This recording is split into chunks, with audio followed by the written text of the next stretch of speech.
Hi, welcome back to another episode of ColdstreamRodshop. I'm Derek Fraser. This week's video, we're still working on the Camera Lady's Roadster. Last week we get the steering column in, we got the knuckles put in, brake pedal kind of set up good, and the shifter in place. I also put in place the bracket here for where the emergency brake cable is going to go, emergency brake handle is going to go. The cables will come out of it, of course. But all what this is leading up to is basically preparing the inside of the car to start building the floor. I'm not going to promise how far I'm going to get this week on building the floor, but ultimately I want to build the flat floor panels, the panel that will come up to the firewall, and also I'm going to tie in the sub rails to the feet at the bottom of the firewall. So got to get that now. Got to go as far as I can and watch along. So the first thing we're going to do is work on a little piece of sheet metal that's going to tie in the subframe down there to the bottom of the firewall feet. So what I did, made up a piece of cardboard here and took a little while until it fit. And then I made a little dot where the body mount is going to go. So once I knew that would fit, then we went over and cut a piece of sheet metal. Just 18 gauge sheet metal, so that will go right there, and then we'll still be able to use this body mount here. Yeah, the screw goes in. Did the same thing over for the other side over there. That corner's in. So what I'm going to do now, I'm just going to weld it along here, and then weld it along there, and then that will basically tie in. The subframe to the firewall feet. After that, I'm going to start working on the flange that will go across here. We've already made one to go up across there, and then we're going to start working on the sheet metal that goes across this point. So we're back in the shop now, working on the floor for the Camera Lady's 32 Roadster. Been working away here a little bit. As you can see, I got a little bit of work done here. I chose to work on the back section of the floor first. Here, what I started off with is a piece of 1/2-inch square tubing. Took it over to the vise and I basically bent it so it made a hoop around the transmission. The intention being to make the floor basically in 6 pieces. One here, one over the master cylinder, one over the transmission that will be removable, and then up along where it goes up to the firewall, I'll make it in 3 pieces. I'll make a piece that'll go over the transmission here, and then one to go to either side. What I'm not going to do is actually follow the lines of the firewall feet here. The reason is that the brake pedal over there does not follow the same line. So what I'm going to do is the brake pedal arm, I'm going to make my floor parallel to the brake pedal arm. That way I've got the maximum amount of travel into it. So follow along here. I'm going to continue making up the 1/2-inch square tubing for this side to go along here. And then I think what I'm going to do, since it's probably the more challenging part, is make this piece first. So probably what I'll do is I'll take some masking tape and I'll lay it out here, and then I'll take the masking tape off and then lay that out on a piece of sheet metal to cut out my blank. But anyway, watch along, we're back at it. So there's the masking tape laid out on the transmission tunnel. I attempted to do this one first because it's probably the second most difficult one to do. The one that actually covers over the shifter, I've done it before. I don't know if I covered it on the 32 pickup video, but I've got some pictures of that. But I'll go through how I'm going to make the one around the shifter. We'll get I'll peel off this masking tape now, cut it along those black lines, and then what I'm going to do is allow for a flange on the left, a flange on the right, and a flange on the back side. I don't need a flange up around the firewall because the firewall itself has a flange on it. So I'll peel this off, cut it out, and cut a piece of metal, and we'll show you in a couple seconds. There's the masking tape template that I made. I didn't show cutting it out or laying it out, but essentially I laid that on the sheet metal. I allowed for, I think, 3/4 of an inch of a flange on this side, then across the bottom and up the other side. These side edges on either side, basically I put them over on the the brake, and I tipped them up. I don't know whether it was like 20 or 30 degrees to start with. Then I formed it to basically get the shape of the transmission tunnel. And then the third thing I did was the flange across the bottom here. I tipped it up on the tipping dies over here on the bead roller. We've done that quite a few other times before. I've shown people how to do it. But another thing we had to do, because when you tip it up, the metal actually has to be stretched along the edge. So here's the finished piece. I had to stretch along this edge here in order to get the shape to the panel. So right now that first piece is basically ready to weld in. I'm going to drill a couple holes across the top here and weld it in place, and then I'll weld it down here, and then I'm going to move on to doing the two side pieces here.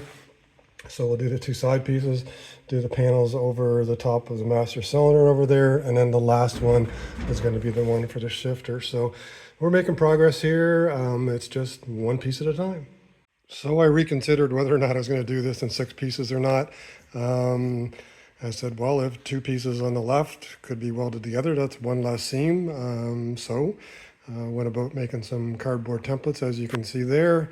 Cut out a hole for where the master cylinder is going to be, where there'll be a little door that'll be screwed to the floor. So we're going to now cut that out in sheet metal, bend it up. I'm going to put a flange up on the sides there to give it a little more support, because it won't actually be welded to the quarter panel.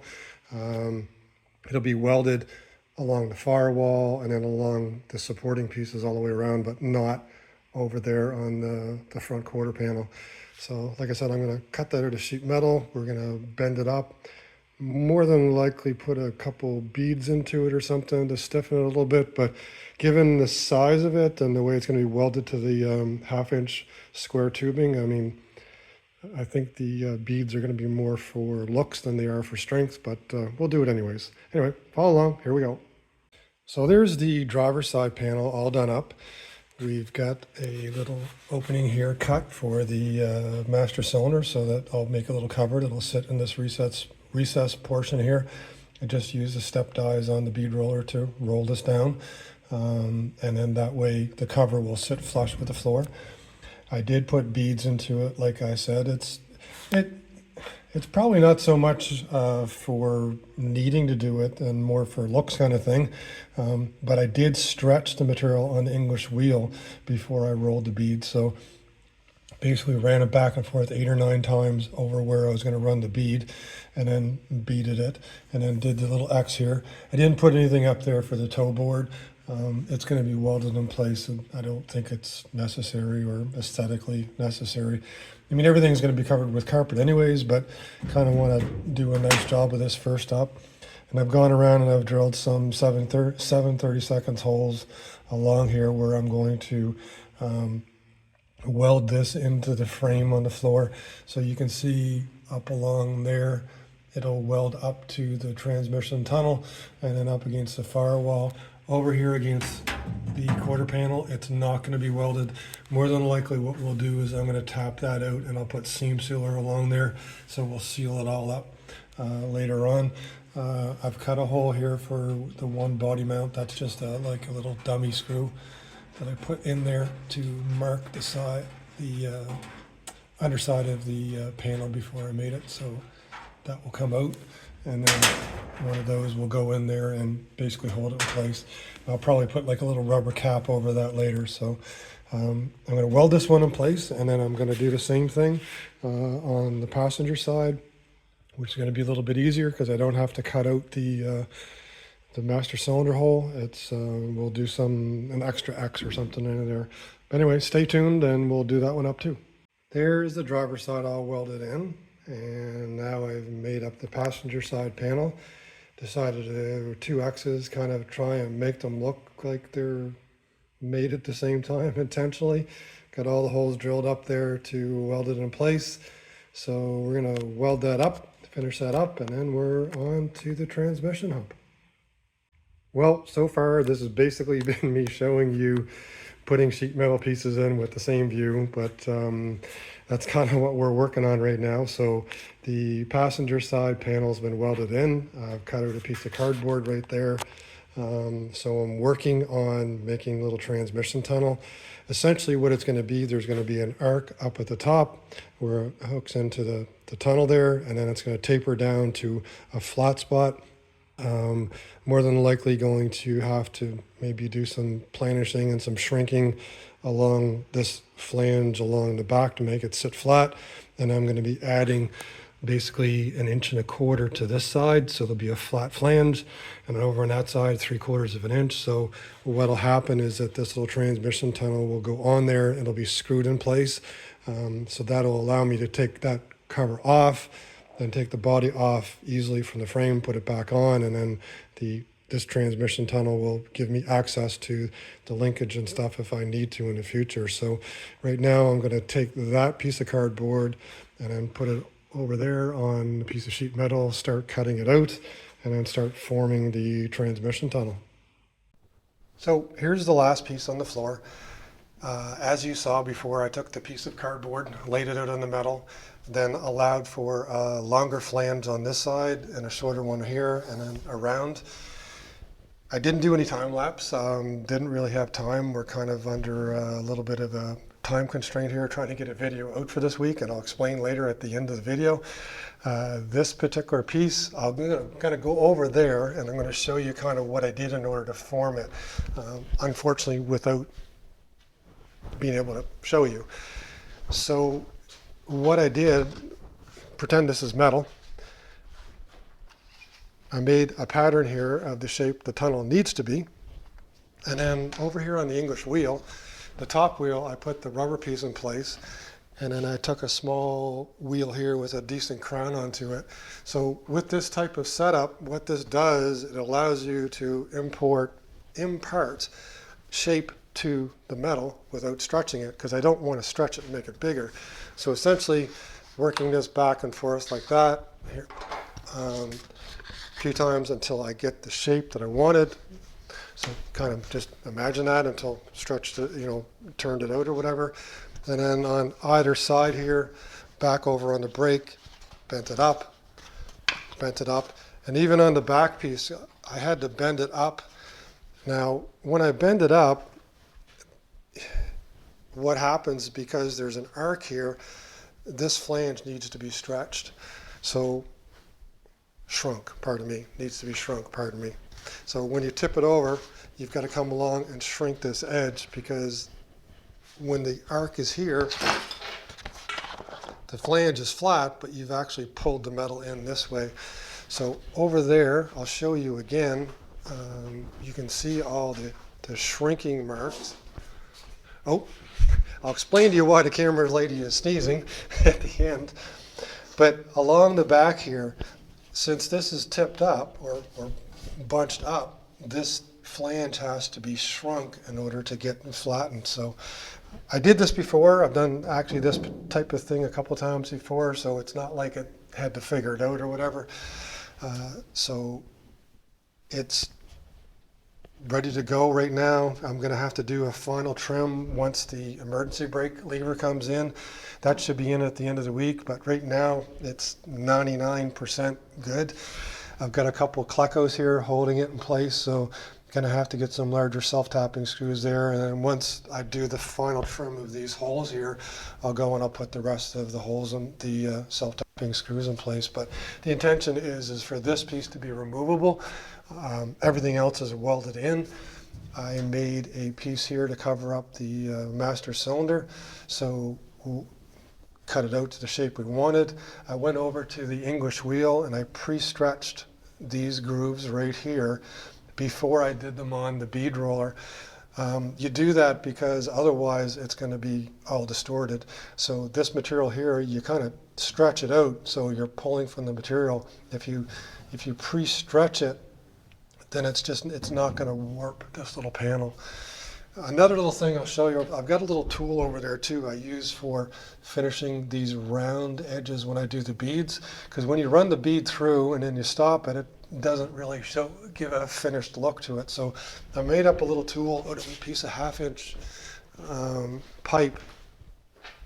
So I took a piece of 1/2 inch pressure pipe And if you can see it right there, I notched it so I kind of have like a half moon or a crescent right there. So what I do, I take that metal and I flip it upside down, and at the end of the bead, at the end of this bead when it's upside down, I take that and I just give it a whack. So what that does is that now you've got a little bit of shape to the end of the bead.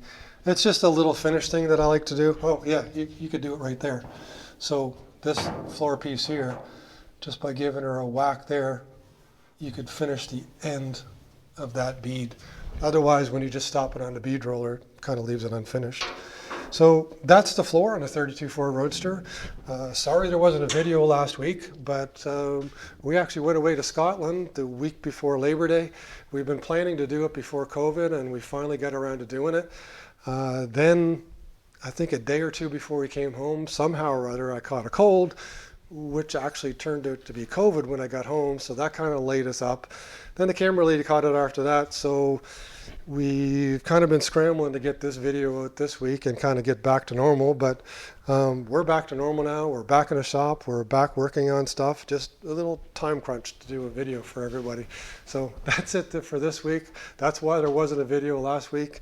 And anyways, everybody please take care. Please like, share, tag, and subscribe. Send me your comments, and I'll see you next week.